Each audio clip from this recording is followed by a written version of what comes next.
and thank you for watching this recorded workshop from the StAAR Center. To make the most out of this recording, follow along with the activities. I encourage you to pause the video as needed and when prompted to try the tips, tools, and skills yourself. Now let's dive in. This workshop is Navigating Group Projects. My name is Julie Gagliardi, and I'm an academic coach at the StAAR Center. Today, we're going to chat about ways to effectively manage a group project.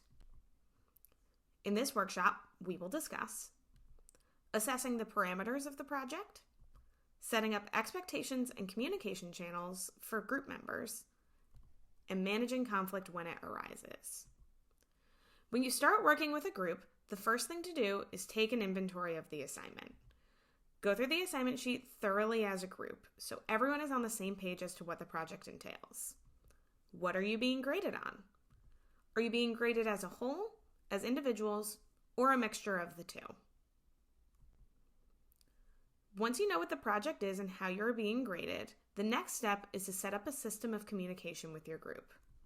Start by deciding your preferred method of communication.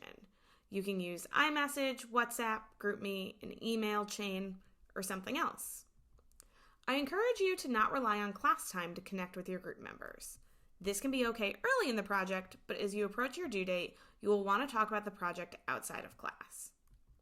Last, keep a record of what has been accomplished and what still needs to get done. A process document or spreadsheet in Google Drive can be an easy and effective way to keep track of what is happening in the project so everyone is on the same page. Now that you're all set up, let's talk about your first meeting. When setting up a meeting with your group, ask, what is the purpose of our meeting? What do we hope to get done in this time? Many group projects fall into the traps of meeting too much or not meeting enough. By solidifying the purpose of the meeting, you can limit extraneous meetings in order to respect everyone's time.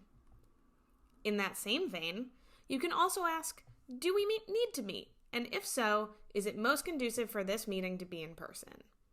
Some working group projects is vital to happen in person.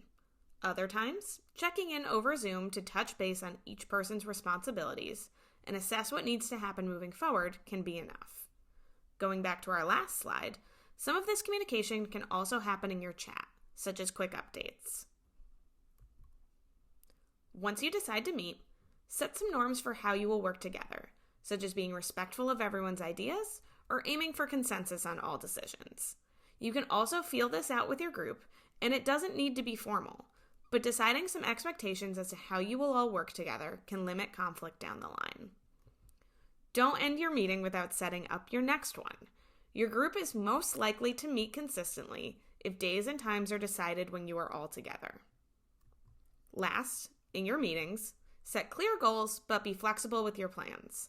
Part of working in a group is balancing multiple working styles. Having clear goals and deadlines for what needs to be accomplished gives folks space to contribute in a way that works for them. Delegating tasks and keeping yourselves organized can be critical to a successful group project. Setting deadlines can be helpful for keeping the group on track, as well as setting expectations for each group member. A spreadsheet can be a good visual aid for helping members stay on track with these deadlines, as well as for backwards planning. A shared Google Calendar can act similarly. To keep track of your other materials, such as documents and presentations, you can also create an online place to share them. Examples include Google Drive, Microsoft Teams, or Dropbox. Even in the best group projects, you may still encounter conflict. Aiming to create a collaborative environment can be a good place to start. If two ideas are at odds, ask the group, how can we find consensus or compromise so everyone feels heard? What elements of these ideas can we bring together? Always circle back to the assignment sheet or the professor's instructions. This should be your guiding principle throughout the project. If an idea is controversial, see if it is in line with the assignment. If it's not, see what elements of the idea may work and go from there. Sometimes you may have a group member who seemingly disappears or is overly challenging to work with. In these situations, it's best to document your attempts to connect with this person and have a good working relationship with them, such as saving emails or text chains. Then, connect with your professor and share your concerns.